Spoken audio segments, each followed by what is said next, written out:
Hey, Z-Pack, what's up? It's Dr. Z. Okay, today I have back returning the show my good friend, Dr. Ron Sinha. He is an internal medicine physician and a master of wellness of all kinds, including corporate wellness at my old alma mater, the Palo Alto Medical Foundation here in the Bay Area. Ron, welcome back to the show, man. Great to be here again. Thanks for the invite. Dude, so we always talk about stuff that gets me excited, like metabolic disease and South Asian people and their general health. But you, during the whole pandemic, you've become kind of this guru of how we can we all talk about how do we not get COVID, how do we cure COVID, how do we treat COVID, but we're not talking about, well, what happens to you that can lower your risk of getting really sick from COVID. And that's something you've been talking about a lot. So that's why I wanted to have you back so we can really dig into that and be a nice social distance away instead of on Zoom, which was just no fun. How tired are you of Zoom, by the way?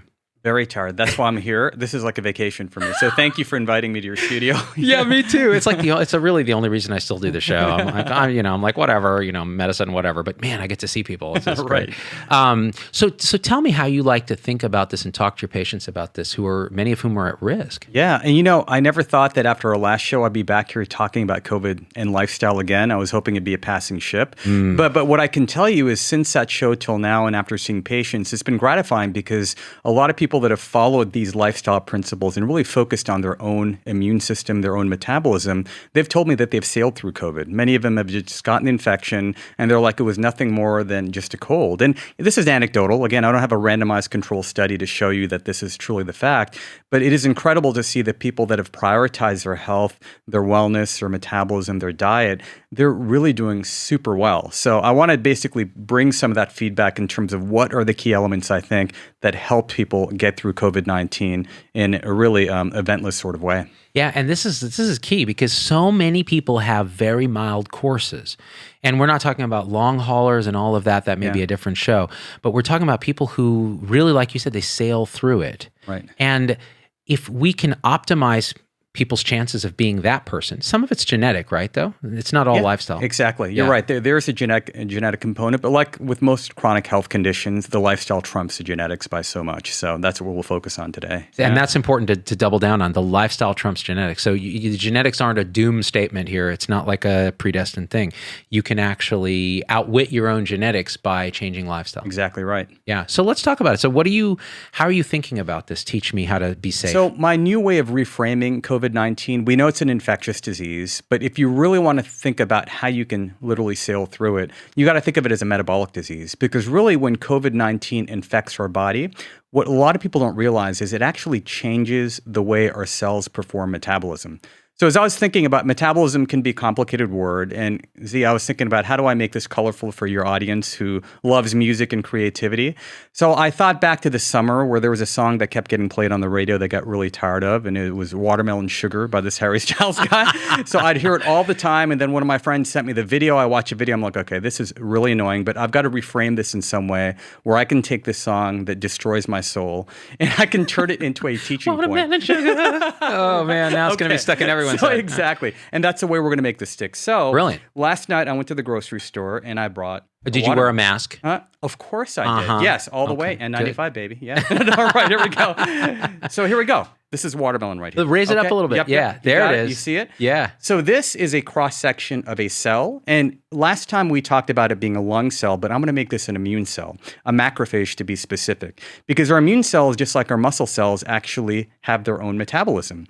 So if this is a cross-section of a cell, this orange persimmon that I put here, this is your mitochondria, okay? So we're going to pause there for a second. So basically, this area, the red area, is what we call the cytoplasm or the cytosol, and this is basically your mitochondria. Now, it'd be very easy for us to think about glucose here. This is a watermelon sugar.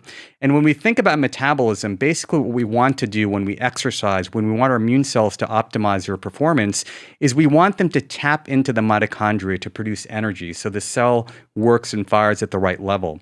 But what we're seeing in COVID-19 is when you start getting short of breath, your body produces chemicals, and one of them is called HIF, hypoxia-inducible factor. What that literally does is it actually shuts off the mitochondrial metabolism, so you can't generate as much ATP. As a result of that, Z, what's happening is in this part of the cell, our body's using glucose and creating a lot of what we call aerobic glycolysis and anaerobic metabolism. And those are fancy words for saying that we're in a hypermetabolic state. So literally our immune cell is doing a boot camp class or doing a HIIT training session. And the result of doing metabolism in this portion outside the mitochondria, you're getting massive loads of cytokine, you're getting lactate production from that anaerobic metabolism. So this becomes a very high energy cell. And this is very similar to what happens in a lot of cancers. We call this the Warburg hypothesis, where basically we're shifting metabolism here, but we're not tapping into the power of the mitochondria. So I'm going to pause here for a second in case we need to clarify some of this. So excellent. So, when you learn in high school, the mitochondria is the powerhouse of the cell, Exactly. right? Yep. So what we're saying here is you're saying there's a shift metabolically from an aerobic sort of metabolism that generates a ton of ATP efficiently in the mitochondria to a more cytosol-based anaerobic metabolism that this particular infection may trigger, and that explains to some extent some of the lactate production, the cytokine production, and the general disorder. And you brought up this Warburg effect or Warburg syndrome, exactly, yeah. which is a theory around cancers, that these cancers actually tend to anaerobically metabolize. They lose the ability to respire oxygen properly, and that's one of the dysfunctions. And so you're actually potentially linking metabolically these kind of concepts with COVID-19. Exactly right. Got it. And then I want to come back to that one switch molecule, the HIF, the hypoxia-inducible factor, because I've never heard of that. Yeah, so the HIF, the interesting thing about HIF is this is something our body produces when we exercise. So when we exercise really intensively, our body produces HIF. It shuts off the mitochondria, and that's why we go into anaerobic metabolism. Our muscles burn, we're breathing heavy, our heart rate goes up. So our immune cells do the exact same thing. So the key here is we don't want HIF to turn on too quickly, because that's what's going to rev up our metabolism and cause that hyperinflammatory response.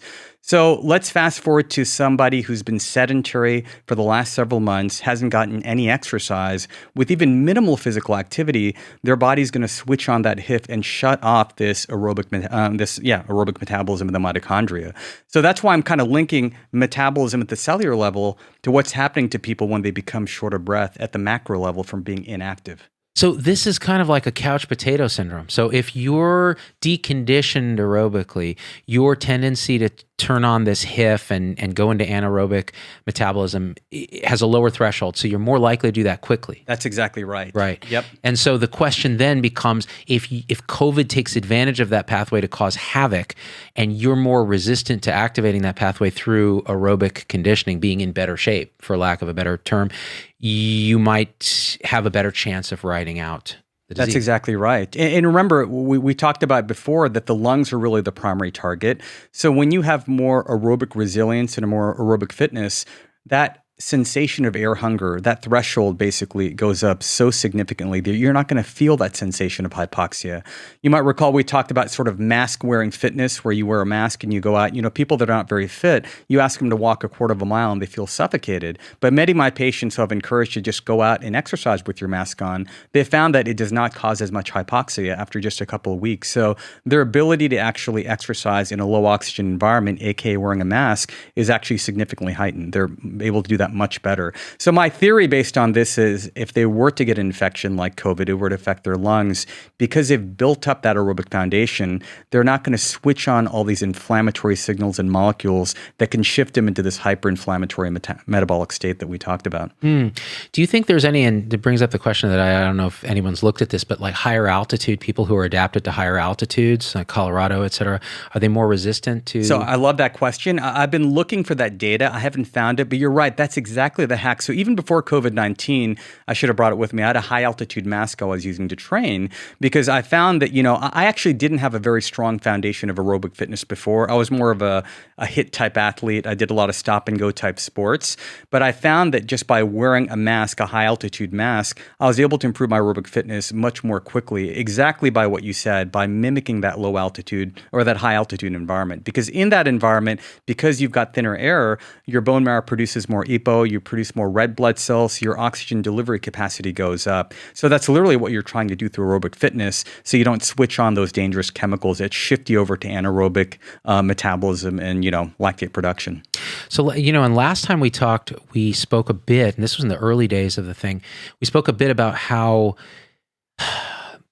metabolic syndrome, being in bad shape, for lack of a better term, sets you up for a kind of pyrogenesis, a fire creation of inflammation that is really felt to be one of the big problems in COVID. Now, again, these links haven't been elucidated clearly, but we can theorize and say, okay, well, what's the downside of addressing this through being in better shape, eating better, improving your metabolic health? Those would help you anyways. So if it also helps you not die or get very sick of COVID, that's an added benefit, right? Totally agree. Yeah. And this word we keep bringing up, mitochondria, when you look at insulin resistance, we're finding that a lot of these chronic health conditions are defects of the mitochondria. It just cannot produce energy efficiently. So even pre-COVID, we know that individuals that have insulin resistance, their mitochondria is impaired. It just can't produce ATP at the right level. So then when you're eating even normal to elevated amounts of carbohydrate, if it can't get to the mitochondria and produce energy, it's going to sit in the cytosol. It's going to cause all types of other damage.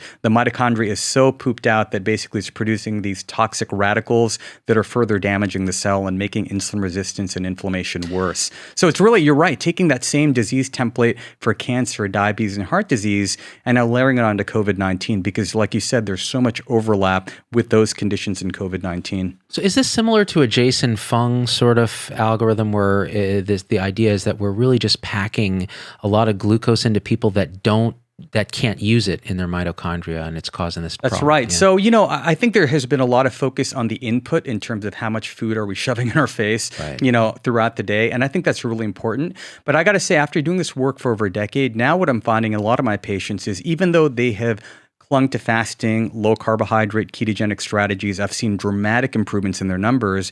What I'm seeing is because I've followed these patients for so long, they've been sedentary overall for so long that after age 35, after age 40, even though they're doing the same sorts of fasting diets, we're starting to see the signs of prediabetes. And the reason for that is because even though the input has been reduced, the mitochondrial output has not been enhanced. And that's where exercise and aerobic performance is essential. Because literally with aging, just like the condition sarcopenia, where our muscles become a little bit weaker as we age, I call this mitopenia, where our mitochondria, with each year of aging, our mitochondria naturally start to age, so they can't handle the same inputs of food. So if you literally want to slow down aging, yes, you have to slow down the input of food through fasting and just proper nutrition strategies, but you've also got to enhance the mitochondria's ability to take that energy, the throughput basically is what I'm talking about. And I think a lot of people, I have a lot of patients that see me, Z, and they basically do not want to exercise. They want to do everything. They would fast for 24 hours, then go, exercise for 30 minutes. And I'm like, that's just not going to win in the long run. You have to fix the mitochondrial issue, or you're not going to be able to avoid all these chronic health issues and COVID-19, serious responses. So really what you're doing is you're addressing both sides of the equation, the input and the throughput. It's kind of like in the ER when we're on divert, right? All the beds are full. The ER docs maxed out. We're understaffed. The nurses are going 1 to 8.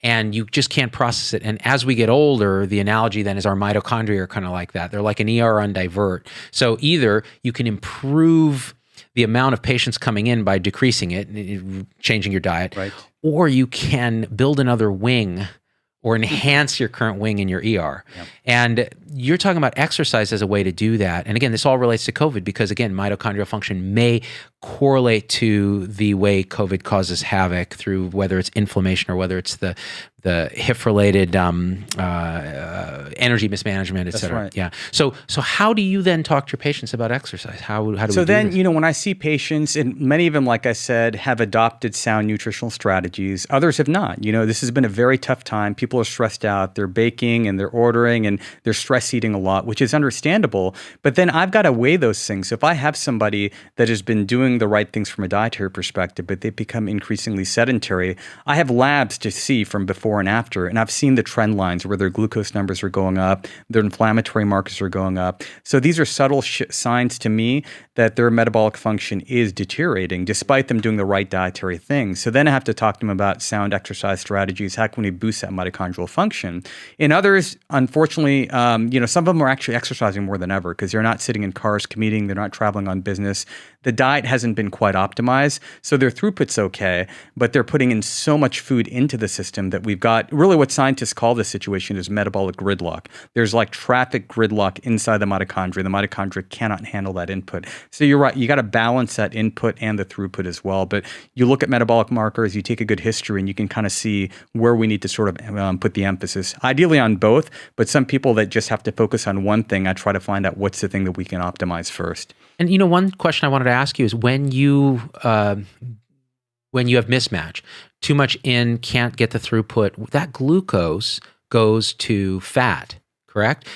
Right. Intra-abdominal fat is the worst sort of storage capacity for that. Can you talk a little bit about the consequences of where that glucose goes? Yeah, good point. So when the glucose can't get inside that, let's say, muscle cell, you've got this overflow glucose traffic, and some of it, for example, will go to your liver, and the liver can produce triglycerides, extra, hyperglycemia. Glucose is being basically pumped out by the liver. And the fat, you're right. For a lot of us, it goes not just to fat itself, but that belly fat, that visceral inflammatory fat. And we talked about last time how that visceral fat produces a lot of the cytokines, right, compared to the other compartment. So again, that's making your cells in your body more flammable. So if it were to get infection, that cytokine storm might be more significant. And there's a bit of a genetic and also an ethnic link. Like some individuals, like Asians and Indians like ourselves, if we get into that overflow situation, a greater proportion of that traffic will go to visceral fat versus certain Europeans or Caucasians where, yes, some will go to visceral, but a lot of it goes to the subcutaneous fat. So they're gaining more mass in terms of poundage, but they're not getting as much going into those visceral compartments. And that's a tricky thing because a lot of Asians or people that have this insulin resistance paradigm, they are socking away that hidden fat. They're not gaining a lot of weight, but maybe an inch or two here. Maybe their liver function tests are trending up, which is a sign that the liver is becoming overwhelmed. So you can pick up on these subtle clues in people that have that visceral tendency. So you're getting this sort of non-alcoholic fatty liver disease in these guys where it's just depositing. And you had termed this in your book skinny fat. Yeah. And it's this idea that you don't look like a lot of Asians, like my wife or her family, skinny, skinny, skinny, skinny, skinny. But they, like my wife had gestational diabetes. And even though she's rail thin, her dad is rail thin. Yeah. He has almost frank diabetes now. And I suspect there's intra-abdominal obesity. There's some genetic component too. But he eats a very high fruit diet and there's a lot of fruit sugars and things like that. And not a lot of exercise. Yeah, and it's really an imperfect serum. So one other thing I'm seeing, again, speaking of COVID-19, some of my seniors, in addition to that excess visceral fat, and again, we talked about liver function tests. The other thing is sometimes we're seeing C-reactive protein go up, which is a marker for inflammation. Often we'll see the triglycerides go up, which is a sign that the liver's been overwhelmed. So these are internal markers that we are accumulating more fat rather than the poundage or the body mass index.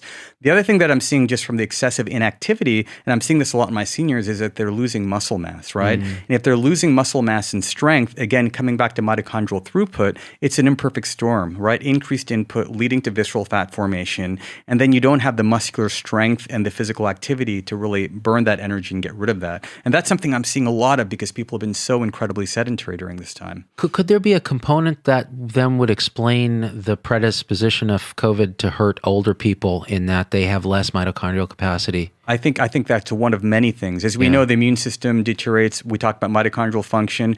But yeah, if you add sarcopenia and reduced leg strength, whenever I talk to my mom, she lives in Central California. I'm going to be seeing her next week. Oh, really? Okay, Bakersfield. I think we had that. Fresno, yeah. Yeah, Fresno, exactly. Yeah. And so whenever I see her, and she knows when I'm coming because she's like, oh God, Ron's going to be evaluating me. But I'm always checking, Mom, let me see you get out of a chair without the armrest. Are you doing your squats? I'm constantly assessing. I do this with my seniors. I'm constantly assessing her leg strength. When I go for a walk for her, it's a casual walk, but I'm actually looking at her walking speed. Is she able to get up on curbs okay? Because I'm constantly monitoring, is she maintaining that muscle strength? I mean, obviously, it's important for aging. I mean, there are studies that show that leg strength is probably one of the most important indicators of long life and quality of life, more than anything. It even impacts brain health. But in addition to that, in this environment, I want her metabolism to be sound. So leg strength is just so important to me.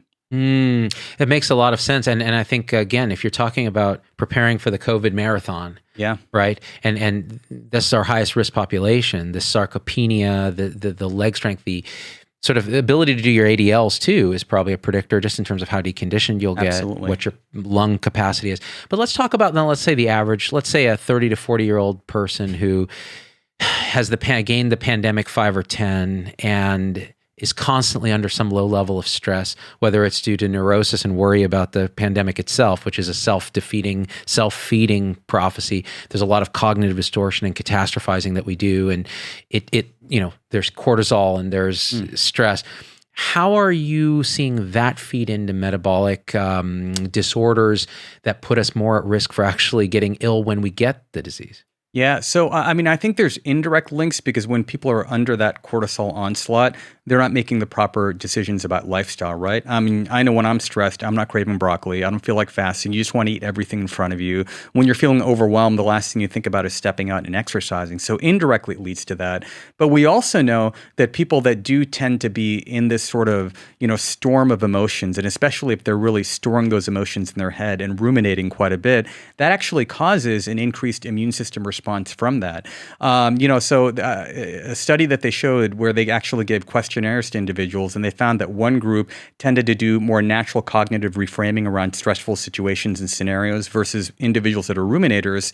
They found that ruminators actually produce more cytokines. And they knew that because they can measure it in the nose after exposing them to cold virus. This is not surprising to you, but it's direct evidence. So I tell people, this is a catchword that I use. Instead of immunity, I want you to think of immunity because your emotions affect your immune system. And when you look really calm, cool, and collected on the outside, and I know this because I'm a recovering ruminator, I still work with this a lot, but a lot of my individuals that are very calm and serene looking on the outside, your immune system knows everything that's happening inside. So when you're repressing and suppressing emotions, whether it's fear about your mom, yourself, your children being distant schooled, you may be able to hide that to people around you who think, wow, how's he handling this? Your immune system knows all your dirtiest secrets. It will react, it'll produce cytokines and cause physiological changes. And I wouldn't have believed this 10 years ago, but after looking at all the data in science, it's pretty compelling what it can do. Yeah, adept meditators have been saying this for a long time, that the body keeps the score. Like what you deny, the body unconsciously is telling you already. And so all of this, like you said, this rumination, it's not just in the mind. The mind and the body are one continuum. And I've noticed this, and you mentioned being a recovering ruminator. I'm a continuous ruminator, that the only thing that has helped me has been meditation and a little bit of getting older. And meditation's remarkable because you can watch yourself ruminate. And now what happens is, it's just happened in the last few months, is I get into these thought patterns where, and this is kind of an aside, but I'll get in a thought pattern where I'll start going down a ruminatory path where something negative, a negative emotion pops up. I then have a thought that arises that puts some meaning to the emotion, like, man, I've got to go and do this, and this, and this, and that, and the other thing, and this, oh my God, I'm worthless. And it starts to spiral. And then normally I would get pulled down that path, and you can feel it, right? You feel it if you pay attention. You feel it in your chest. You feel butterflies in your stomach. Your mood starts to change. You cut off the conversation you're having with your daughter and start ruminating a bit. Maybe you open your phone up. Oh, man. But you know what happens? My heart's going up just listening to you because I can connect to this. Isn't that crazy? Right, so, you and I are very similar. I mean, these immigrant children in the Silicon Valley. We've talked about this. But you know what's crazy is now what happens is I see it happening from a one step back, like a witness position, and go, oh, look, I'm starting to ruminate. Silly mind. Look what it's doing. Stop. Let's think about something else. And it aborts.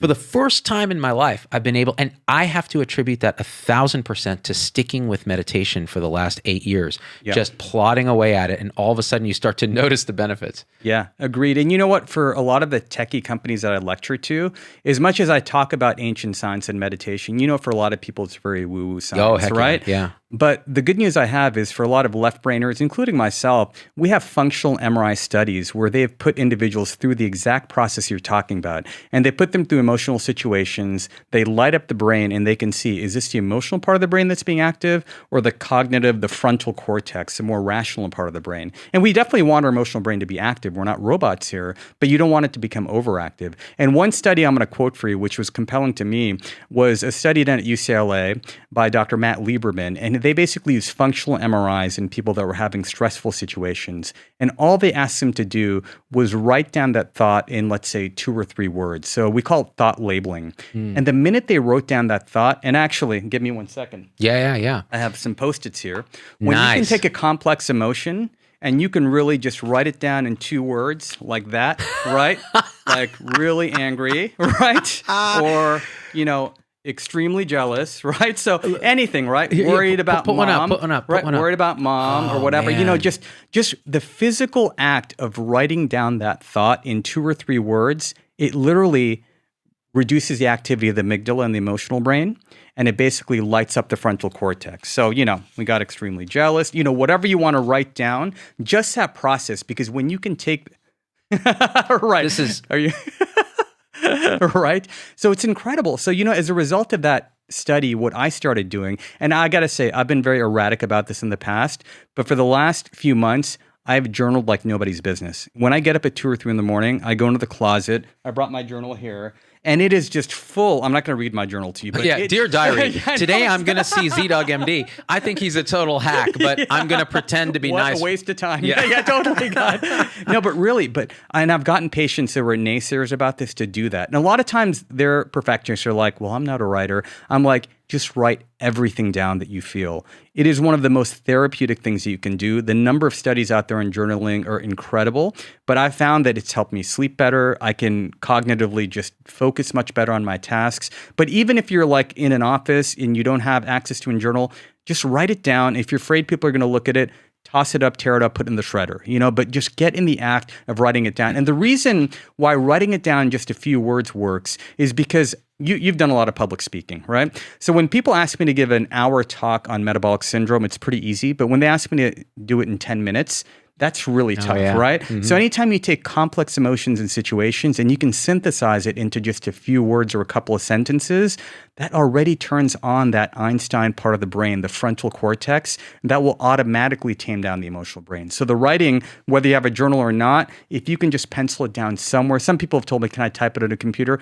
Even that's better. You know, I prefer the physical act of writing it. And sometimes I'm writing my papers like tearing because I'm upset about something. Yeah. But it's a release, you know? So I think that's something we can all try at least incorporate. This is huge advice. And you know, the CBT people, the cognitive behavioral therapy people have been talking about this for a long time too. Write down your thoughts and then recognize the distortions in the thought. And the way I like to think about this is we use this analogy on the show, the elephant and the rider. The elephant being the emotional brain that's ancient and old and automatic and highly conserved evolutionarily, like we share it with animals. And then you have the rider, the little Indian dude on top that's like Right. riding the elephant. Come on, go, buddy. And that guy is our rational thinking frontal cortex, neocortex, et cetera. And the thing about that guy is, in most cases, he's a slave to the elephant. He Right. exists to serve the elephant and to convince others using his verbal abilities that our elephant is correct. But in the best of us, we can grow his role.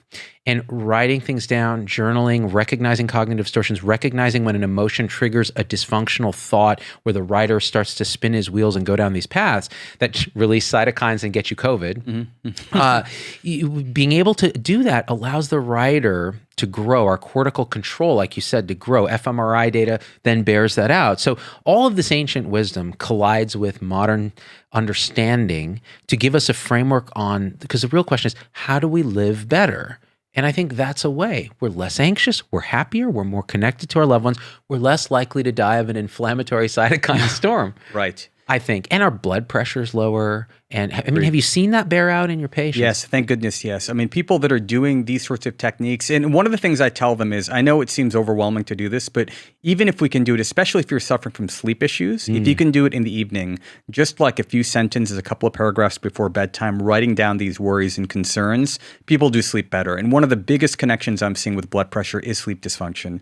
When people sleep better, we see their heart rate, if they're wearing an Oura Ring or an Apple Watch or monitor, we see their average heart rate overnight actually starts to drop down because they're able to release a lot of those thoughts and emotions. And when you actually get better quality sleep during the night, you know, the downstream effects throughout the day, basically you see lower, you know, sympathetic responses, heart rate, blood pressure, everything gets much better. So see that over and over. And, you know, sorry, real quickly, I'm seeing more and more teenagers. And interestingly, I've never seen high blood pressure in teenagers since I started.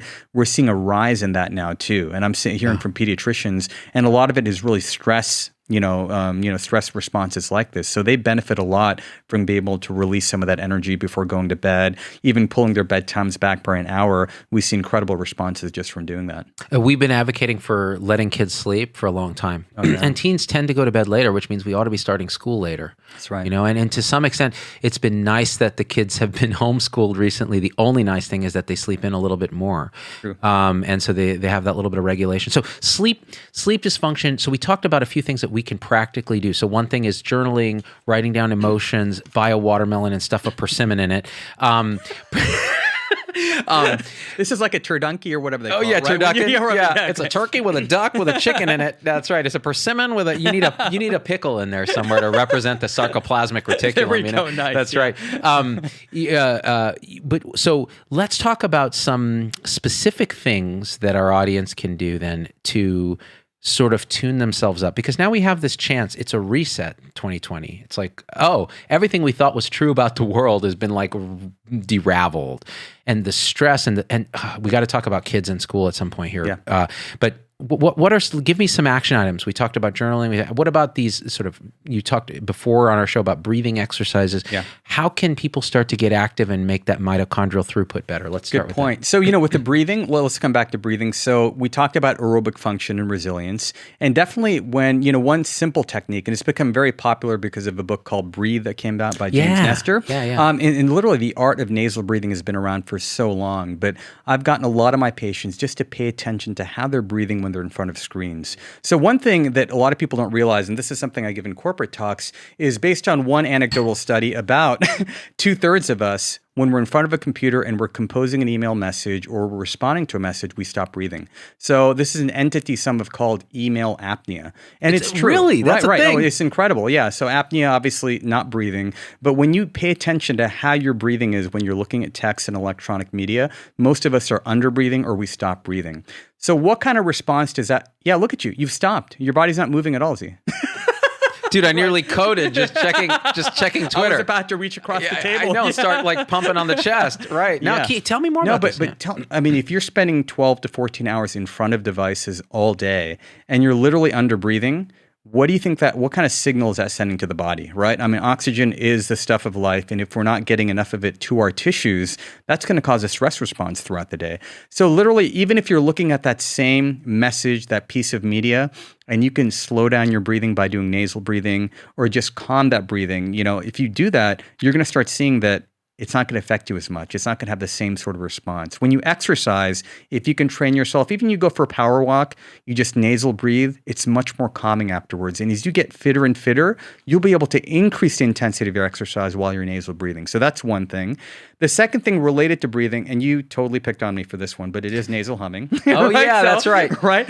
But one thing is, okay, if there's one molecule, which I know you're very familiar with, it's nitric oxide, right? Mm-hmm. The most potent vasodilator in the body. And when we nasal breathe and nasal hum, we're actually causing more nitric oxide production from the paranasal sinuses. That's about where 20% of nitric oxide is released. And nitric oxide is fascinating because it has antiviral ability, so it literally kills COVID on the spot and reduces viral load. It lowers the cytokine response. We know the incredible benefits it has on our lungs, basically in terms of being a bronchodilator. It opens up the airways. So the more we can get our body to produce nitric oxide, I would say it's probably one of the most important molecules in really increasing our resilience to COVID-19. So these are some things. We can start with the breathing and some of the physical activity. Yeah, how about getting moving when you're, say, working from home or something's changed? What are you telling your patients? So the first thing is if we can get from sitting to standing more often, that's a start. But then what I'm really trying to get people to do is in all our meetings, we're not always on video. So some Zoom meetings, we're not on video. So, a lot of people can't see the fact that I'm doing a couple squats while I'm listening to somebody give their presentation. So these micro movements in between meetings or during meetings, these can be powerful for your body. These can be powerful for your body to actually burn more fuel and prevent that metabolic gridlock. Because what a lot of people do, Z, is they'll do like a 30-minute or an hour, exercise session in the morning or the evening, right. But then they're sitting continuously. And again, I credit them for doing that exercise session because that has a lot of downstream benefit. But if you're not really integrating that interrupted movement and activity throughout the day, you're really not boosting that metabolism in the long run. So that's really what you want to do. So that could be you doing a couple of squats. That can be you. And let me So this is a fabric resistance band that I have here. Can you see that? Yeah. So sometimes I'll stand at my stand-up workstation. I put this around my thighs, and what I do is I just gently put the legs apart so I can put some core activation and have my glutes basically activated as well too. So just being in that posture can get those large muscle groups moving. So even when you're in a static position, there are things that you can do in the course of a meeting that keep your body energized. So these are the creative things I want people to start doing, where it's not all or nothing. Either I'm going to go out and exercise like crazy, or I'm going to sit like a log in front of the computer hunched over all day. So not breathing. Yeah. So this is very valuable, because what you're talking about is engaging the largest muscle groups in the body, the big muscles of the leg and the butt, and these things that are big sinks of glucose if you use them. And they also, if you generate more muscle mass there, your basal metabolic usage is higher, your throughput is better. And it just, putting an elastic band and doing that while you're sitting on a Zoom call. Yeah. Turn your video off. This is something I've been telling people. Because look, you can just say, hey guys, I'm just going to bug out on the video because I got a kid running around. Even if you don't. Yeah. And just go audio only. And what that does, it allows you to do those things, to stretch, to pace, to stand up, to walk around.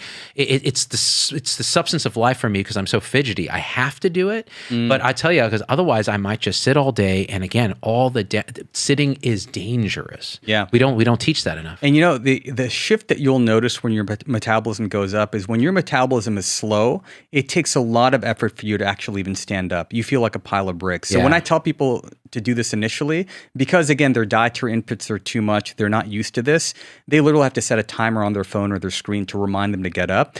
But once you get in the habit of doing this, the opposite happens. Like sitting for more than 30 minutes or 20 minutes seems unbearable. So you naturally become fidgety. That's a sign that your body's burning glucose and fats more efficiently. It's a subjective sign that your metabolism has now gone from sedentary to more active. It's a beautiful thing. And now if I asked you, hey Z, let's go for a hike right now, your body's already revved up. You don't have to go through an artificial, let me have a cup of coffee first and stretch for an hour. You're revved up and ready to go. Actually, and that's what I want people to feel throughout the day. Yeah, I'd come up with 13 different reasons why I can't. My chronic Lyme disease, I don't want to get another tick bite because it would just kill me.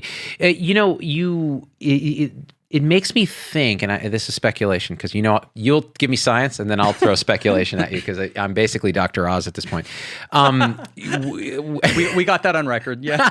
Right. By the way, it was really funny. So there's this woman, Christine Northrup, who is gone viral on Facebook talking about anti-vaccine stuff and how nanobots are being injected, and Bill Gates is keeping track of us to connect us to cryptocurrency. I just stopped breathing, by the way, but keep going. Yeah. Right, so keep going. And the way she appealed to authority in the beginning of her video, I'm going to do a debunking video after this, but the way she appealed to authority was she said, now I am an obstetrician and I have been on the Dr. Oz show and Oprah many times. And I'm like, so there's your credentials. Credentials, right? How about that? That's quite a pedigree. How about that? But so here's the question. So you talked about this feeling of being revved up and ready to go, but then the opposite of that, which is that feeling of, I feel like I've been hit by a truck, or I'm just not feeling it.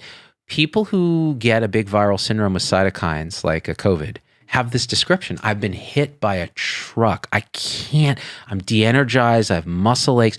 Do you think some of that has to do with this change in energy metabolism that you're talking about? I think that's a great point. I've thought about that as well too. And I think people that already exactly have that metabolic inertia, even pre-COVID, I think they are more susceptible to getting that. It makes sense from an energy system point of view. I don't have the science to back it up, but I think that transition does become much more natural for people that are more inert, by nature. Have you heard about this bradykinin hypothesis with the cytokine storm? A little bit, yeah. A little bit, yeah. They're saying bradykinin is one of the cytokine components that is causing this. And it makes me wonder, because again, type 2 diabetes, metabolic syndrome, obesity, these seem like really clear independent risks. Absolutely. And it ties into your approach on this, which is, again, this is a high degree of metabolic inertia. I like that. I'm going to steal that. Metabolic inertia. It's very hard to get those mitochondria revved up, to utilize glucose appropriately. And all of that is at least partially manageable with lifestyle. That's exactly right. The other thing that's a bit of a paradox, I'm going to throw a curveball at you, is despite me doing this work in, like I said, Asian Indians that are at a high risk for that, if you look at the population in India, there's something called the Indian enigma around COVID-19. Yeah, Have tell you me read about about that. that? Yes. So, and I'm seeing this in relatives and people that I know in India where they've gotten COVID-19. I've got multiple relatives and distant relatives that have gotten it. And you would think, see, that if they're in the US, they would have been in the ICU Yeah. because they're morbidly obese, they've got diabetes. I've got some relatives that are above the age of 80. And they're getting through it fine. Yeah. You know, so this tells us is yes, metabolism is a big part of this. Insulin resistance is linked, but what's going on there? And that basically comes back to the immune system. You know, is there something around the hygiene hypothesis where us Purelling ourselves head to toe and not being exposed to microbes in a natural way, is that having some sort of impact? It's funny, I was telling someone from my team and she was like, we need to bring back open defecation. That's what we need to do, right? And I was like, that's a little bit extreme. Open sewers. Right, exactly. I've been advocating for throwing feces in the street for like years, Ron. I'm glad finally a scientist has come to my defense on this. This hygiene hypothesis thing is fascinating because, again, you look at like the Mumbai slums, 60-80% positivity on antibody tests, death rate very low. Exactly. And it speaks to that because it's not like Indians are without metabolic disease. Like you said, some of them have obesity and so on. There is an immunological component. And I do wonder whether they've been naturally exposed to coronaviruses that we haven't, and they've generated a T cell memory response that keeps them a little more safe. Yeah, I mean, their immune system has faced an onslaught compared to what our immune system does, right? So their immune system is literally looking, oh, you're going to throw another one at me? I've been here before. I know what to do. But for us, it's like, oh my God, what the heck is this? Immune system revs up, it overreacts, it goes crazy. So we talked about metabolism, but this is where components of the diet are important because one of the things I'm worried about is a lot of my patients that are over fasting, like many of them are fasting like crazy because number one, they know it's good for their health, but they're also stressed. They don't feel like eating. So they've lost a lot of weight. And when I look at what they're eating throughout the day, it's not a lot of food. They're nutrient deprived. They're not eating a diversity of plants. There's this whole microbiome part of the immunity in the gut that's not happening. And I'm telling people that despite me doing this work and me probably edging on the side of undereating, I'm actually betting on all types of fruit. I would rather overeat a little bit during my eating windows now and just diversify the amounts of plants that are in my system so I can upgrade my immune system rather than undereat. Because we know when you're having protein deficiency, you're losing muscle mass, all that stuff compromises immunity. So just be aware of that because many of my patients are over-obsessed on the fasting trend. They're trying to lose a lot of body fat. But in the meantime, I'm afraid that they don't have the diversity in their microbiome to really support adequate immunity during this time. And this is something maybe the Asian Indians have because they are eating a diversity of different plants. They're exposed to microbes. Their natural immune system is more resilient than ours is. Man, there's a lot in what you just said that I think you could spend a lifetime just researching because the microbiome is one component and that is affected by your diet, your exposure to natural microbes. And on top of that, this idea of eating in a narrow window, which I do as well. I'm a 1 meal a day kind of guy, but I've also expanded, like I used to avoid carbs and do all of this. Now what I do is I have a lot of whole grains, a lot of olive oil, a lot of avocado, much less meat, and a diversity of plants, like you said. So it's nutrient dense. But classically, I would have thought, oh, I'm going to start getting insulin resistant and gaining weight because that's what's happened to me in the past. But the difference is with the narrow window and incorporating the fats that slow the general absorption of the grains, it's worked really well where I've actually lost some weight despite feeling really full and kind of eating like a pig during that window. If I'm being honest, I'm just like, give me a loaf of this walnut bread and I'm just going to eat half of it and pour olive oil, like unlimited amounts of olive oil. Right. And it seems to work. My blood pressure's good. I check my sugar just for fun because I'm kind of a quantitative guy. And it's been fine. So it's really interesting. And I'll tell you, because I have so many patients on continuous glucose monitors, aka CGMs, many of them that have taken the strategy on, even though their carb load has gone up, their glucose control has been great. Because I tell people, when you eat some healthy carbohydrates, like let's say a small serving of lentils or starchy vegetables, the immediate response is going to be a spike. But we can't keep overreacting to that immediate response because the downstream long-term effect is if you're feeding the right microbiome, the right bacteria in the gut, long-term wise, they're going to metabolize sugars and fats. I tell people it's like, if you're doing the stock market, you have one price spike, you're not going to sell or you're not going to overreact. You want to look at the overall market trends. It's the same thing with these foods. Yes, there might be a transient glucose spike. But then when I follow them for several weeks or a few months, despite them eating maybe 50 grams or 100 grams more of the right carbs, their overall glucose control is excellent. And I can bet if I were to check their microbiome, it's much more diverse and their immune system is probably stronger too. And I think this is where we start getting into artificial sweeteners and things like that I think may alter that microbiome. So even though they have no calories, they do a number on your natural gut flora, and that changes some things. And again, we don't fully understand it's an active research area, but man, it makes you think, because we're just scratching the surface of the complexity that is this constellation that is us. Right. And we share it with these animals, basically. It's really crazy. That's another thing this Christine Northrup woman was saying in her videos. We're creating chimera. She said chimers because she doesn't understand science. She said, I'm going to translate it. We're creating chimeras with foreign DNA. I'm like, woman, look in your gut. Look how much DNA. Right. Look at your own genome. Viruses, retroviruses for millennia have incorporated themselves into this part of our DNA. It's how we are connected to the natural world in a way that is so actually beautiful when you come to think of it. It will make you weep. It's so beautiful. And we kind of totally dismiss it. Totally it's us versus nature. Yeah. Yeah. Absolutely. Yeah. I wish I could say something nice about COVID, but I can't, except that probably will generate some community immunity at some point through a vaccine and through natural exposure that'll then rev up our immune system against this classic and coronavirus. I think it's teaching us some skills. You know, a lot of my patients that were very dependent, for example, on going to fitness centers for fitness, I've been telling them all along before COVID that many of them are overdoing their exercise. Yeah. Coming back to anaerobic. Sorry to be You don't hear that horse from a again, doctor right? very often. Hey, you're exercising too much. This is such a Bay Area thing. Buddy, cool it. No, totally. But what they don't realize is 80 to 90% of their workouts are in that anaerobic zone. So what I basically outlined for you is when your immune system or when cancer cells experience an anaerobic metabolism, that's an alarm flag for the body, right? That's an alarm system that produces cytokines. Now, if you're somebody that's training for a half marathon, you're jogging at a high heart rate, because a lot of us might think we're in that aerobic metabolic zone. We're not. 95% of patients that come in, when I strap on a heart rate monitor or tell them to wear a Polar or an Apple Watch, I tell them, send me your data or share it with me a week later. None of them are exercising within the optimal heart rate window. So they don't realize that 80 to 90% of their workouts are in that anaerobic zone. And that is not good, because over the long term, that can generate calcification in your arteries. It can create more inflammation. It's sort of that exercise curve where, yes, enough of it is great for longevity, but when you fall off that cliff, then all of a sudden you get these issues. And so one simple rule of thumb, and actually did my own little podcast interview with this guy, he's an exercise physiologist, is a 180 minus your age threshold. It's called the Maffetone heart rate. So you're 40 years old, 80 to 90% of your workout should be within 140, not beyond that. But most of my patients are in the 160 plus zone when they're running and training for half marathons.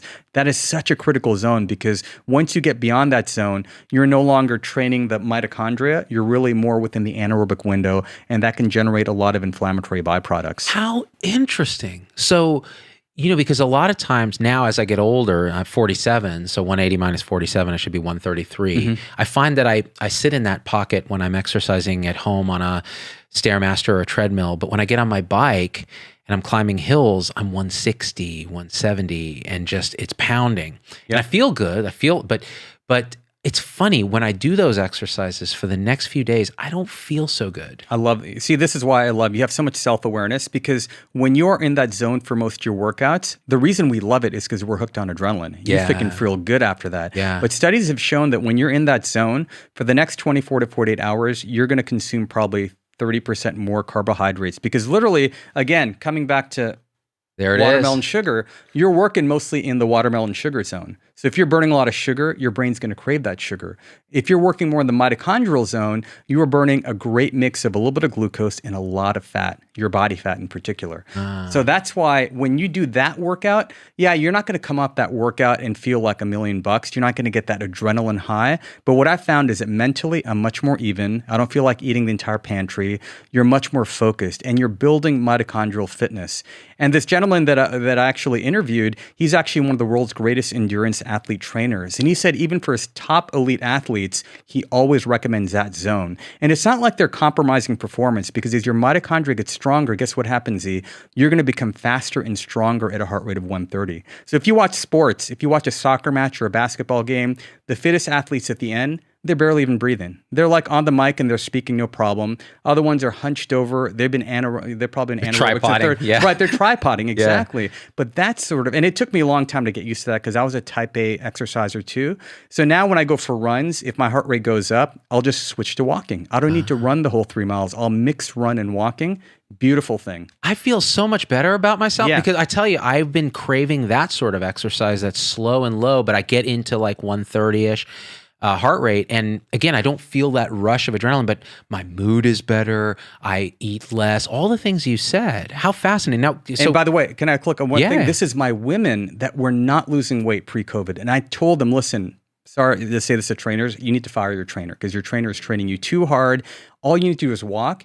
And they didn't listen to me. Many of them do, but some are like, no, I need to burn more fat. I'm like, that burn you feeling is not burning fat. Yeah. That's lactic acid. Lactic acid, Yeah, you're yeah. causing more inflammation. You can't stick to your diet. Your cortisol levels are going up. And women, cortisol causes more fat storage in men. The whole list. And now they've been forced into that. And I've had women shed fat, even though they're burning, quote, less calories. And it's all because of what you said. The hormonal output of those lower intensity workouts is so much better. Now, I'm not banning that. So if I go out for, let's say, a walk or a hike or a light jog, if I want to do a sprint for like 30 seconds or a minute, I'll basically walk really slowly till my heart rate's really low, and then I'll run like mad. And I'll just get it up to 140, 150 for maybe a minute max, and then I come back. And then if you're doing 5 or 6 days a week, if you're feeling great, doing one day of mostly high intensity is probably not going to wreck you.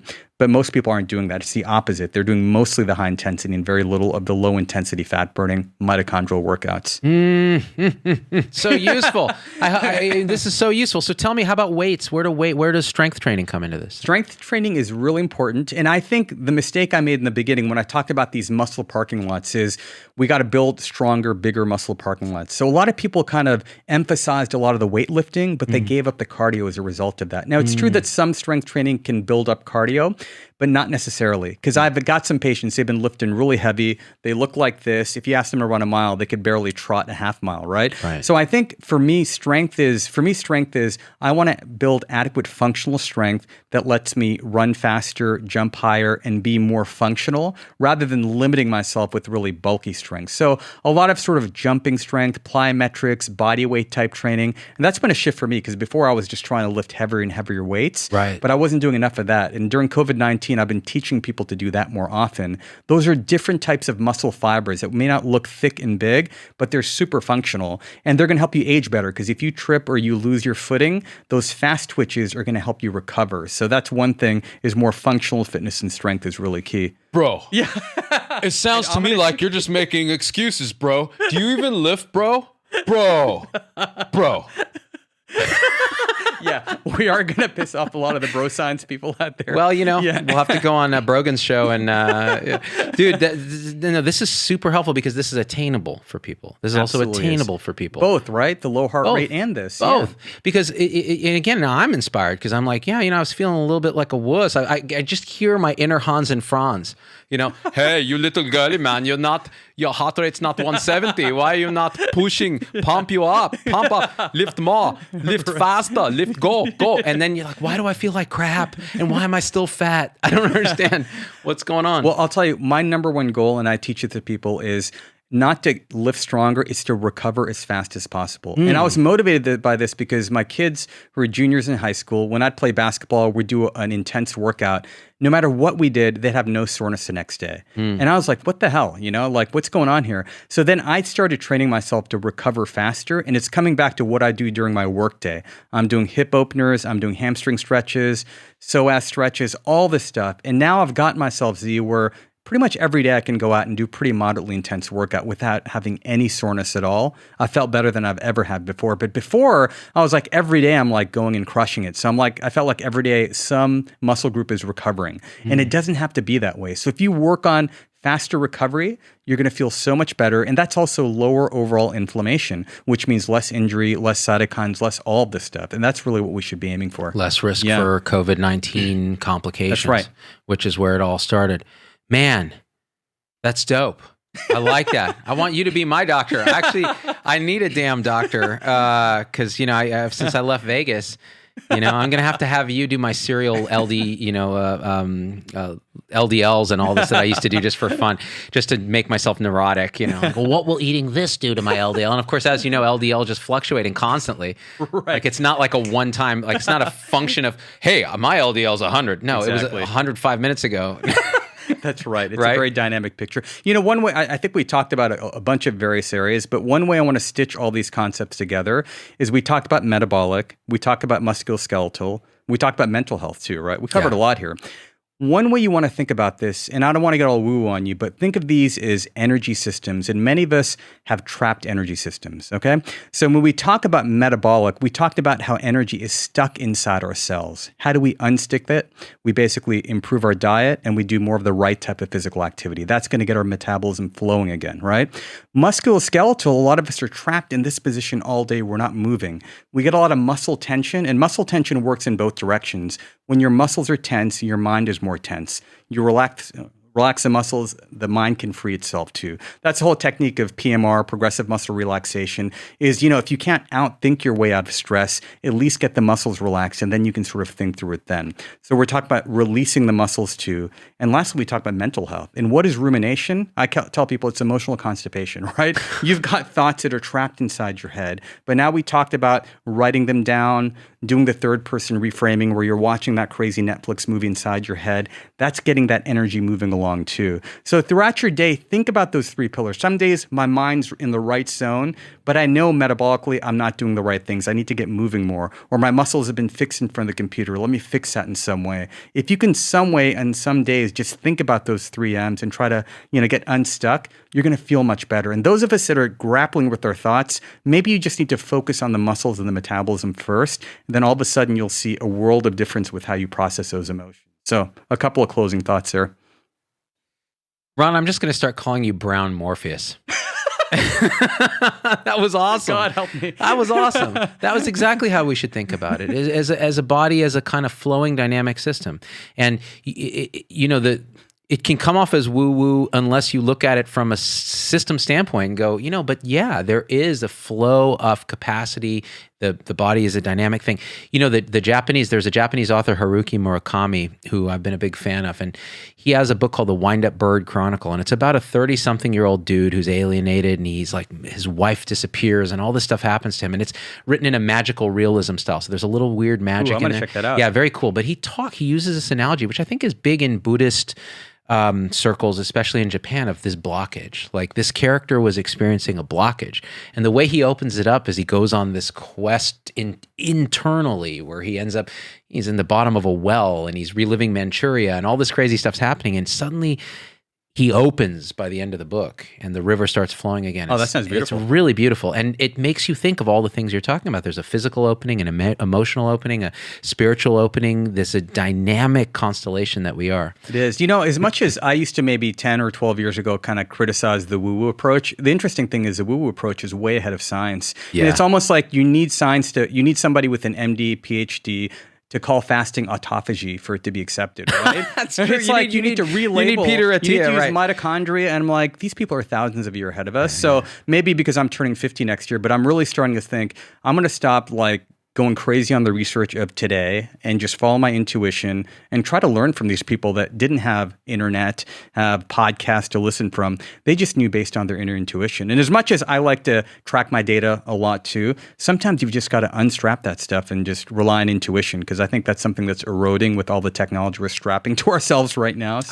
So, Dude, I'm so with you. And that's funny because I was such a fucking anti-woo, pro-science, just science. And I still am, but I'd say same. this. I've opened with age, wisdom, not so much wisdom, I'm an idiot, but this idea that the introspection, looking at ancient wisdom and seeing how you can apply it is a huge font of wisdom. As long as we don't start talking about antennas and 5G and nanoparticles, we're good. Actually, this is helpful. That's what I love about you, Ron, is you don't shy away from it, but you also don't go full Dr. Oz on it, right? Because we need somebody who is the chosen Brown Morpheus. Oh, God. Brown Morpheus. I'm off-white Morpheus. So, dude, tell me about your podcast. How can people find it? So, I'm not podcasting yet, but I'm doing a lot of interviews on different platforms. Got But it. at some point, I'll probably be launching my own podcast. You need one. But I need one. That's what Yeah. people have told me. Yeah, you need one. And I'll help in any way I can. Yeah. And but in the meantime, I'm doing a lot of writing, because after these sorts of interviews, I get so many questions around all types of topics. So we'll add a link and a page, but Yes. I've written an updated COVID resource guide. These are all free resources. They're ebooks on sleep and fatigue, on cholesterol, many of the principles we talked about, but people can just download this material and look at the approach approaches that I've used. And since we did the original COVID resource guide, we've upgraded, added some information on vitamin D, which is a separate topic altogether, but a lot of interesting things. So we'll include that with the show notes. Outstanding. Benefit. Can you talk about vitamin D in 1 minute, or do you want to come back and do a show on that? Let me see. Okay, let's try 1 minute. Yeah. Okay, I'll give you a very high level on supplements in general. So with let's just focus on vitamin D. The way I look at vitamin D and supplements is, number one, if there is a good mechanistic explanation for why vitamin D would work, that's my first principle. So we do know vitamin D has antiviral properties. We know it can tame down the cytokine response, so it can be an immune modulator. So that's the first requirement I look at. The second thing is vitamin D does have a long track record of safety. I use it in many of my patients that are vitamin D deficient. And then the third thing is you look at the available studies. And there's been a lot of interesting studies done since COVID-19. None have been full-on scale, randomized control, large, sample size.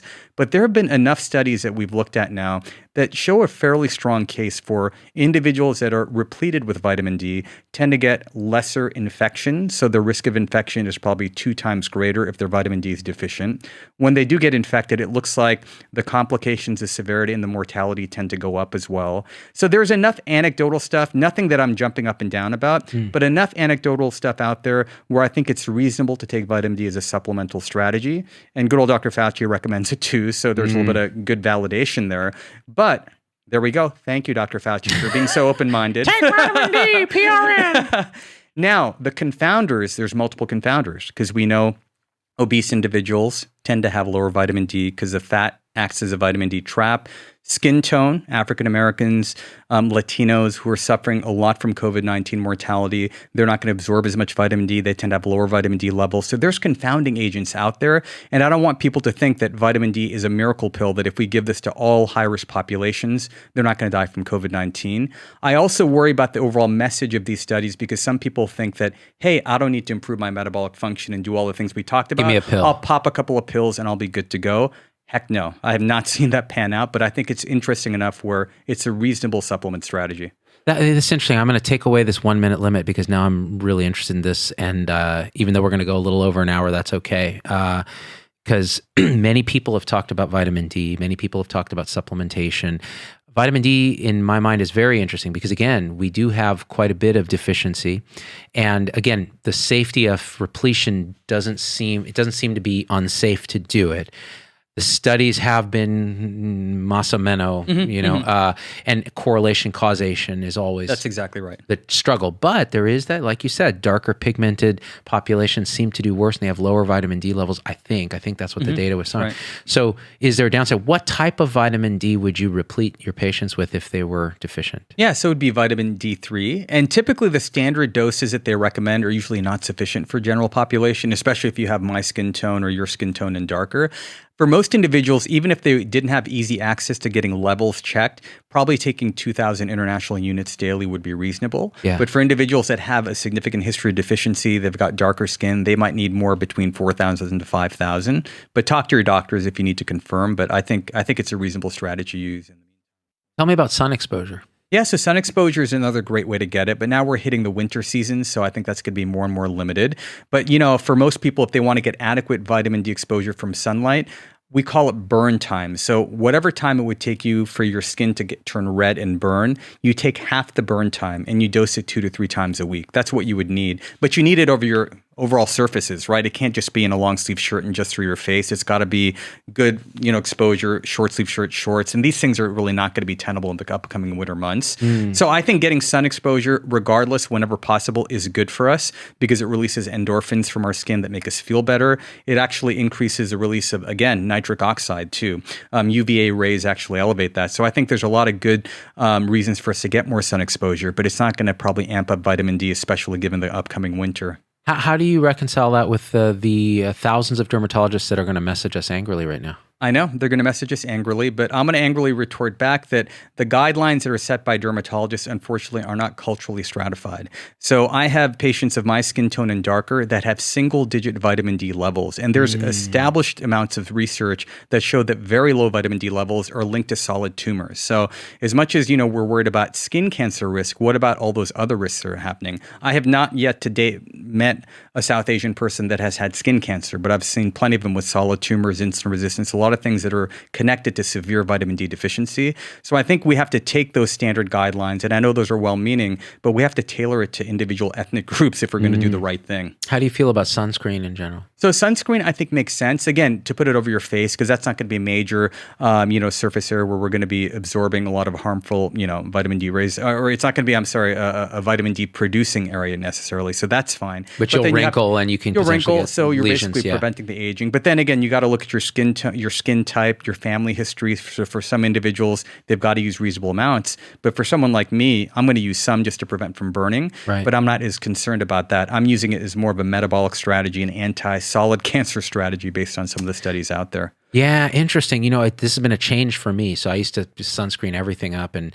and again, it's also an Indian cultural thing. Like my parents would yell at me if I get a tan. You're not supposed to be dark. Your stock prices go down when you go dark. Exactly, right? it's true because Indians have a very interesting caste system about color. Yes. And so what I started doing though in later years is face, because I did get an actinic keratosis on my nose because I grew up in the Central Valley and then we moved to Vegas. So it was a lot of sun exposure.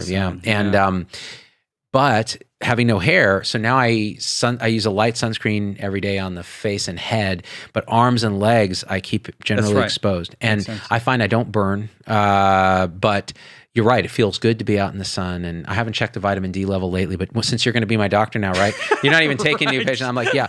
Well, Ron, I'll be showing up. I expect a rectal on the first visit because that's how I say hi. Oh, God. And Oh, man. I'm going to have to shut down the rest of my panel. You're going to be high maintenance. I am a super utilizer. I'm like the 10% that costs 100% of the. God, help us. I know. Help us all. So we talk about that. How about other supplements and things like that? Yeah, so I think the other ones that would fall in that category, vitamin C obviously has been around for a long time. We've known pre-COVID that taking vitamin C, even 1,000 milligrams per day, can lower the risk of viral infections and actually lower the durations of those types of infections. Again, getting it through foods makes the most sense. So with any of these supplements, we want to really double click on food and get as much of that possible. It's bioavailable. It's the best way to get it. But I think vitamin C makes sense. Vitamin D makes sense. A lot of our patients are magnesium deficient significantly. So getting some magnesium supplementation is interesting too. Oh, one thing I didn't mention, which is fascinating, is this whole metabolism thing that we talked about. When that mitochondria gets shut off, so one of the most interesting chemicals that's an antioxidant in our cells is actually melatonin, believe it or not. So we think about melatonin as just being generated from the pineal gland, but melatonin is actually produced inside the mitochondria, and it is actually a powerful antioxidant. And guess what? That whole mechanism that we talked about with that HIF molecule, when it shuts off the mitochondria, internal cellular melatonin production goes down, and all of a sudden the risk of oxidation and toxic radicals goes up.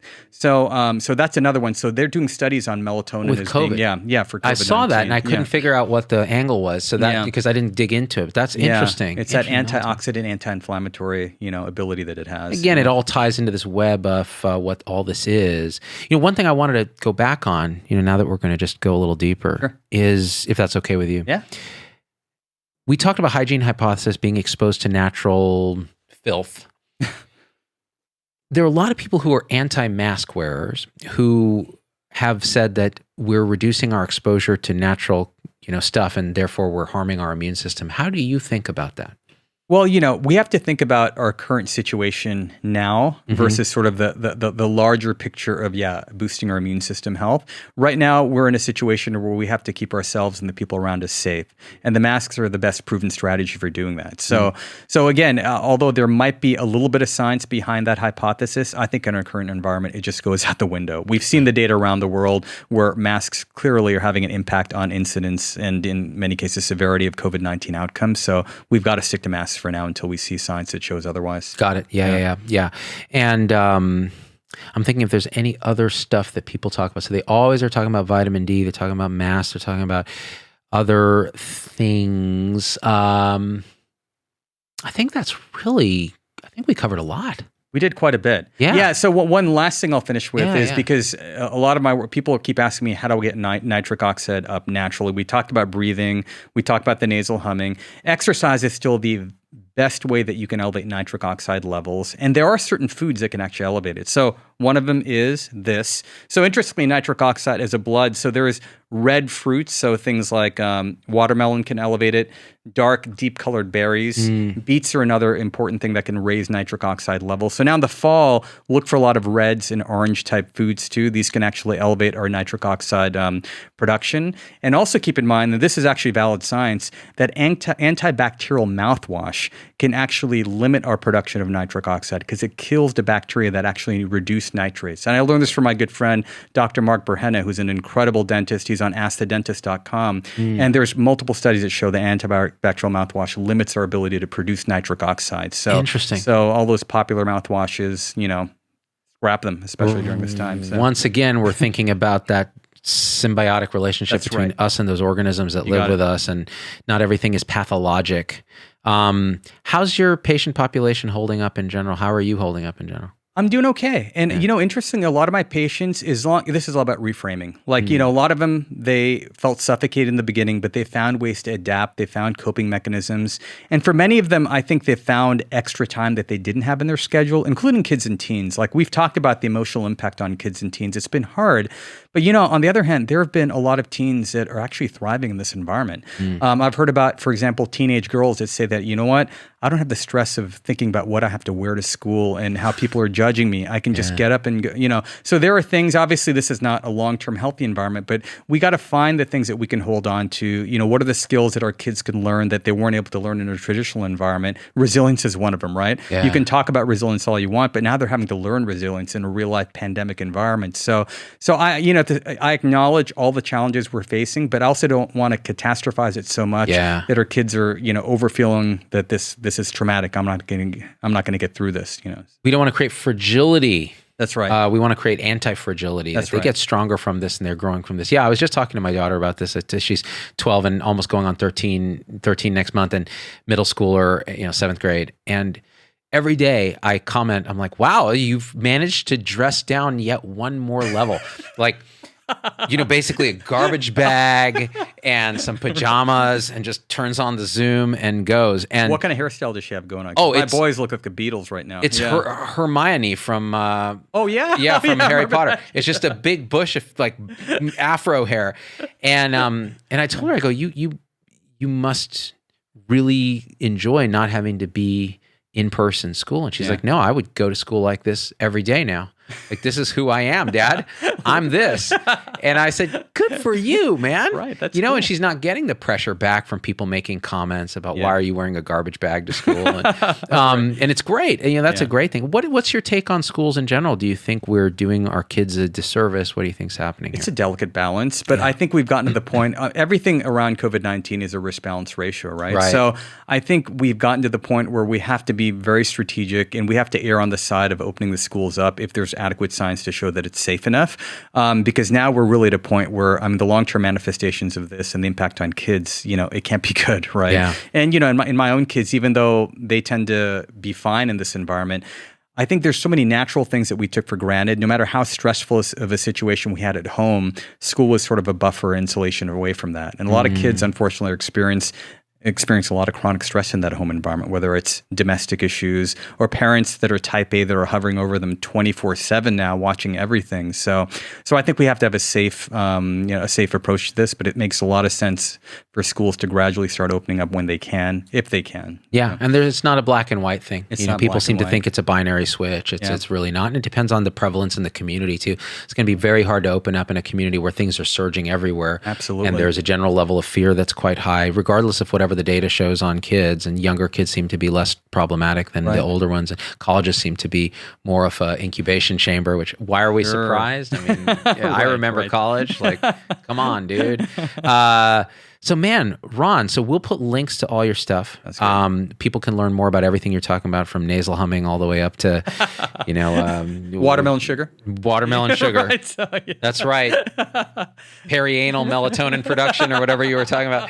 And man, it's a joy. It's a joy to have someone actually in the studio, as always, that's smart, and that we go back a long ways. And man, so let's have you back when you're ready. Sure. Whenever you have something new to teach us, because you have a vast repository of wisdom, Brown Morpheus. Oh God, thank you. And I know it's vaguely racist, but since we're both brown, we can do it. It's okay. It's legit, right? So, thank you for this platform. It's a great opportunity to really reach more people. So thanks for the work you do during this time, especially. Oh, thank you, brother. So, hey, to the Z-Pack, check it out. Share the video, leave a comment, hit like. If you're on YouTube, subscribe, click the bell to get notifications, and leave a comment because it helps juice us up and get this wisdom out to other people. If you want to support our show and allow us to say all the stuff that we can say without me losing a job or losing a sponsor or losing ad revenue, become a supporter. It's like $4.99 a month on Facebook or YouTube.